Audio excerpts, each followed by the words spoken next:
أعوذ بالله من الشيطان الرجيم. بسم الله الرحمن الرحيم. الرحمن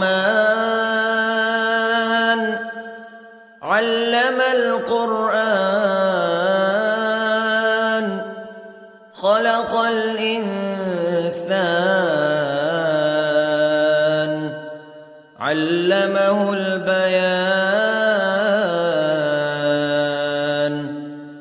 الشمس والقمر بحسبان والنجم والشجر يسجدان والسماء رفعها ووضع الميزان ألا تطغوا في الميزان وأقيموا الوزن بالقسط ولا تخسروا الميزان. والأرض وضعها للأنام فيها فاكهة والنخل ذات الأكمام والحب ذو العصف والريحان فبأي آلاء ربكما تكذبان. خلق الإنسان من صلصال كالفخار وخلق الجان من مارج من نار فبأي آلاء ربكما تكذبان. رب المشرقين ورب المغربين فبأي آلاء ربكما تكذبان. مرج البحرين يلتقيان بينهما برزخ لا يبغيان فبأي آلاء ربكما تكذبان. يخرج منهما اللؤلؤ والمرجان فبأي آلاء ربكما تكذبان. وله الجوار المنشآت في البحر كالأعلام فبأي آلاء ربكما تكذبان. كل من عليها فان ويبقى وجه ربك ذو الجلال والإكرام فبأي آلاء ربكما تكذبان.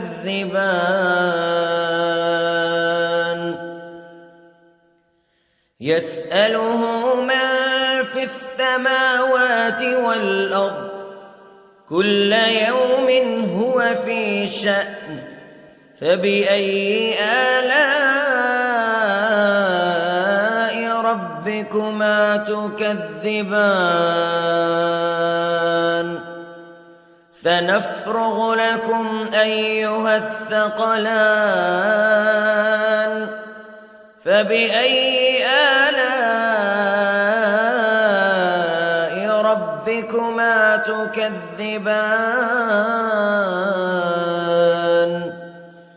يا معشر الجن والإنس استطعتم أن تنفذوا من أقطار السماوات والأرض فانفذوا لا تنفذون إلا بسلطان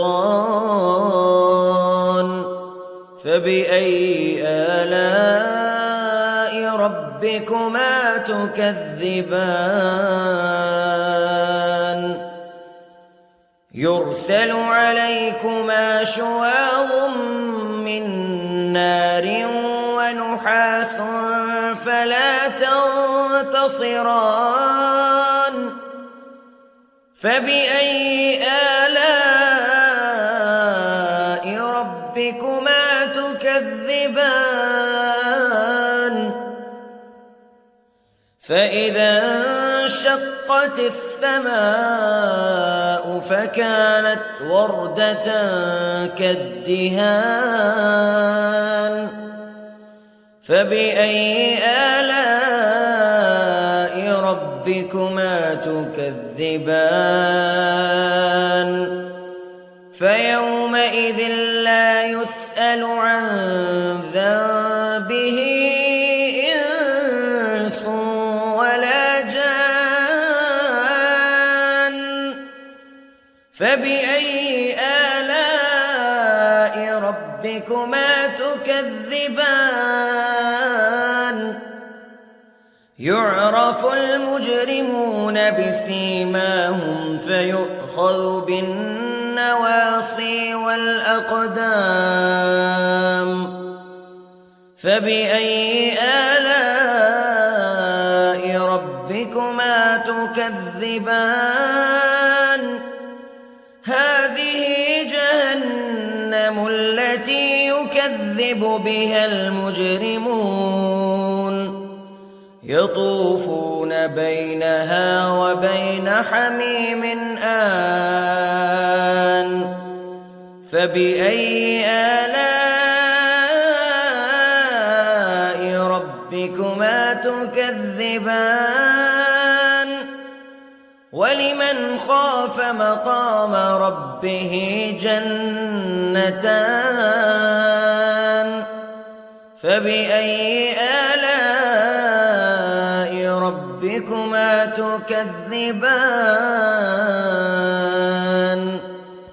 ذواتا أفنان فبأي آلاء ربكما تكذبان فيهما عينان تجريان فبأي آلاء ربكما تكذبان فيهما من كل فاكهة زوجان فبأي آلاء ربكما تكذبان متكئين على فرش بطائنها من استبرق وجنى الجنتين دان فبأي آلاء ربكما تكذبان فيهن قاصرات الطرف لم يطمثهن إنس قبلهم ولا جان فبأي آلاء ربكما تكذبان كأنهن الياقوت والمرجان فبأي آلاء ربكما تكذبان هل جزاء الإحسان إلا الإحسان فبأي آلاء ربكما تكذبان ومن دونهما جنتان فبأي آلاء ربكما تكذبان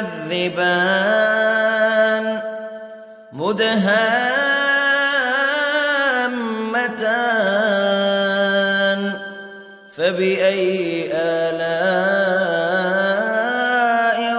ربكما تكذبان فيهما عينان نضاختان فبأي آلاء ربكما تكذبان فيهما فاكهة ونخل ورمان فبأي آلاء ربكما تكذبان فيهن خيرات حسان فبأي آلاء ربكما تكذبان حور مقصورات في الخيام فبأي آلاء ربكما تكذبان لم يطمثهن إنس قبلهم ولا جان فبأي آلاء ربكما تكذبان متكئين على رفرف خضر وعبقري حسان فبأي آلاء ربكما تكذبان تبارك اسم ربك ذي الجلال والإكرام